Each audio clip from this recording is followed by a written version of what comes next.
di Siwan. A fi di Mared. Mae'r ddwy yn ni'n 12 oed a da ni wedi ysgol Sir Thomas Jones Amlwch. A da ni wedi cael cyfle gyn Menter Iaith Mon i gymryd rhan mewn cwrs sef cyfle creu cofio. Yn ystod y cwrs, da ni wedi greu a golygu ffilm dogfen yn hunan. Ac ar ôl lot o feddwl, Fawr o feddwl. da ni wedi penderfynu gwneud ein dogfen am Mynydd Paris. Ond wedi beidio sôn gormod, rwy'n gofyn ni ddyfetha'r ffilm gwych mae chi. Felly fysa ni'n licio diolch i Menter Iaith Mon am y cyfle gwych yma. A da ni'n gobeithio newch chi fwynhau. Tara!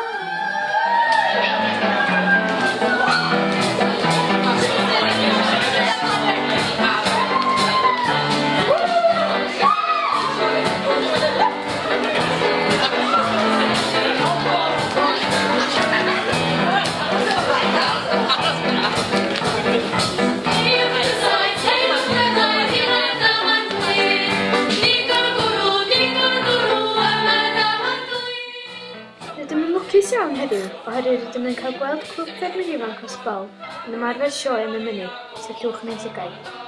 Rydym yn lwcus iawn hefyd cael siarad gyda cyfarwydd wraig y sioe, Rhia Mair Jones.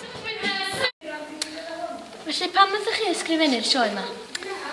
Wel, dwi'n dod yn wreiddiol fel ydych chi'n gwybod o'r Ysbol, ac gen i ddiddordeb mawr yn hanes y mynydd, a dwi'n teimlo yng Nghymru yn dathlu llawer iawn ar y gwaith llechi yn ardal Llanberis, Blaen y Ffestiniog, Bethesda ac ati, a hefyd y gwaith glo yn Ne Cymru.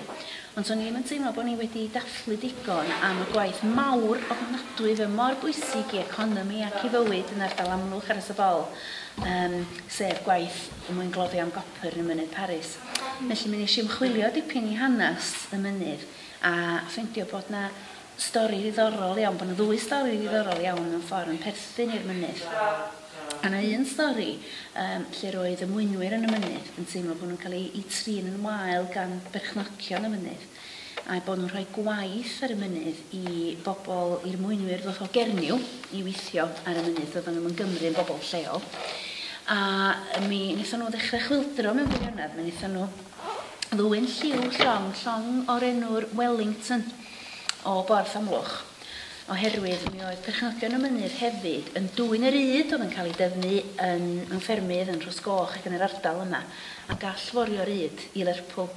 A be nath y Cymru oedd yma dwyn lliw y llong, achos oedd nhw'n llygwyr wrth gwrs, a wedyn fel nad oedd yr yd ddim yn medru mynd o yna. Ond yn anffodus, mi nath na filwyr gael ei tynnu o Werddon a rhoi'r arweinwyr y chwildro yn y carchar. Ond o'n i licio'r stori bach yna.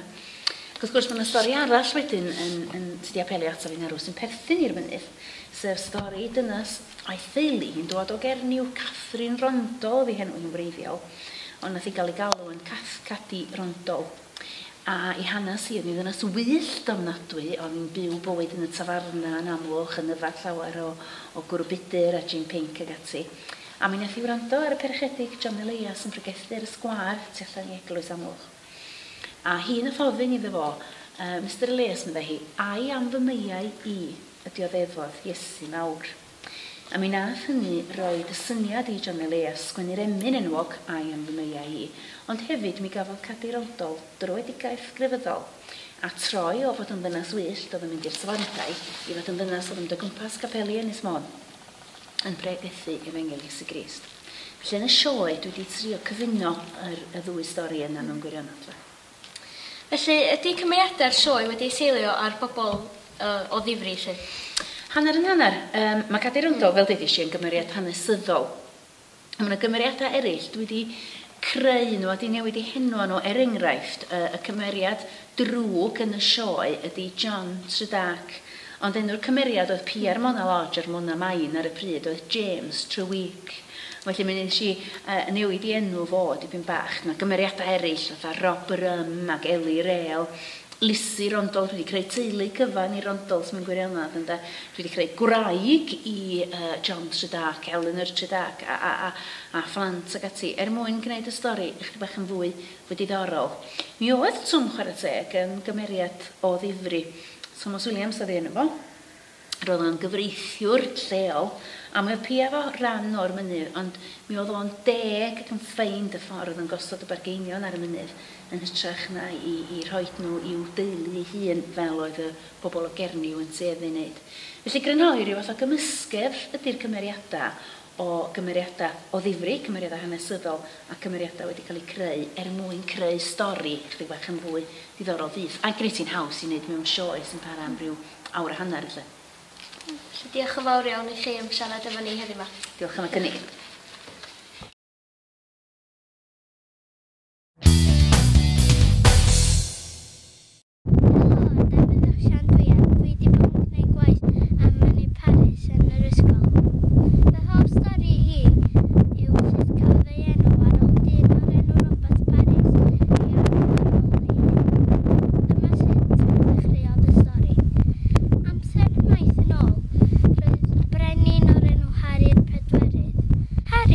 Cymru a Lloegr, ond doedd llawer o pobl Cymru ddim yn ei gefnogi, achos bod gan Cymru dywysog ar enw Owain Glyndŵr.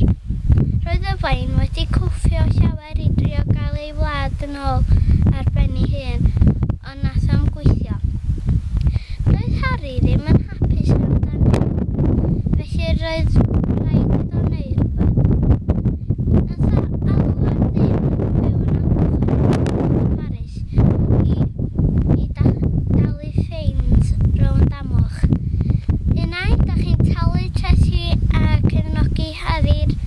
rhywbeth. Neu mae o'n torri'ch pennau chi wrth. Roedd Harry'n hapus iawn efo gwaith Robert Parry. Felly, roedd o nath o roed mynydd trysgwyn i Robert. Ac roedd Robert yn hapus. Ond roedd Robert yn meddwl, os efo fi'n cael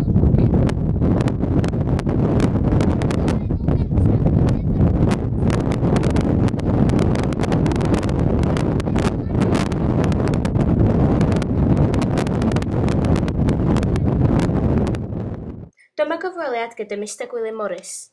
Be ydych chi ddeithio ni am hanes y munud? Wel, yn fyr iawn. Mae yna sôn bod yn hel copar yna yn oes yr efydd. Mae yna sôn bod y Rhufeiniaid wedi bod yna.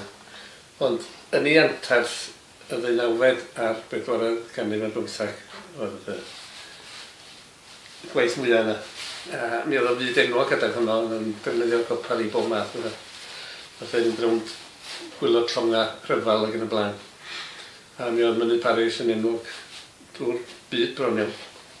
Mae yna lot o olion i fyny yna. Olion tyrchio, mae'n rhaid cofio, yn y tod am peiriannau ar hwnnw, fatha sy'n yna heddiw. Ond pob dim cael ei wneud efo rhawia, cipia, mae'n siŵr gen i, a trolia, berfau, lla. Dach chi'n sylwi ar y tomenydd sy'n yna byd y mynydd i gyd. Ond gwaith llaw di'r rhan mwyaf hwnna. Dyn mi oedd yna lot o gloddio ar y gwynaf, yr open cast mewn olfo. Ond mi yna lot fawr o dan y ddaear hefyd. Mae yna amryw siafft wedi cael ei suddo o gwmpas y mynydd a maen nhw gyd wedi cau i fynd hyn. Gwyd bywyd yn gael adewn y defn nhw. Diolch. Beth ar y mynydd yn digwydd rwan? Dwi'n mynd siŵr beth sy'n mynd ymlaen ar y mynydd. Mae yna sôn wedi bod, a bod yn mynd i ail gychwyn eto. Cwmni o Canada yna. Dwi'n mynd siŵr pa bryd o'n un yn 80au, os dwi'n gyfyn iawn. A fel sylw chi o'na dop yr allt yn Vancouver. Mae yna siafft wedi cael ei suddo. Gai ddweud y Morris siafft maen nhw'n galw.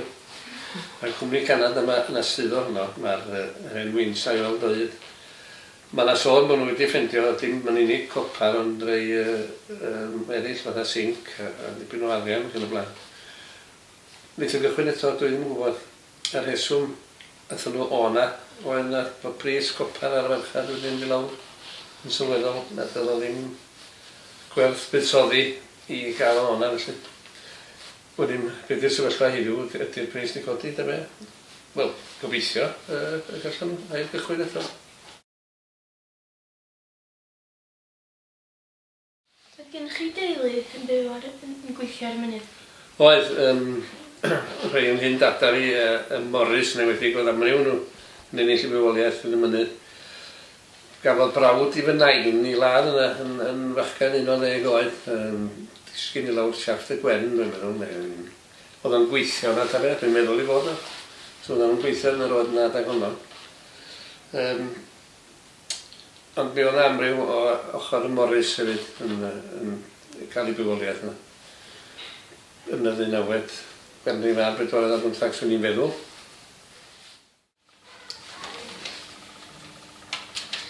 Wel, da ni'n gobeithio bod chi wedi mwynhau a sy'n ni'n licio diolch eto i Menteriaeth Môn am y cyfle gwych. Hoffwn hefyd diolch i pawb sydd wedi bod yn y ffilm, fel Mrs Giamma Jones a Mr Gwilym Morris a Dafydd hefyd wrth gwrs yn deud dipyn o ffeithiau iddyn ni. Ond yn fwy bwysig byth, hoffwn diolch i Justin a Rich, pwy sydd wedi helpu ni drwy gydol y cwrs. Da ni wedi cael amser gwych yma, da ni'n gobeithio bod chi wedi cael amser gwych yn gwylio'r ffilm. Felly, tara!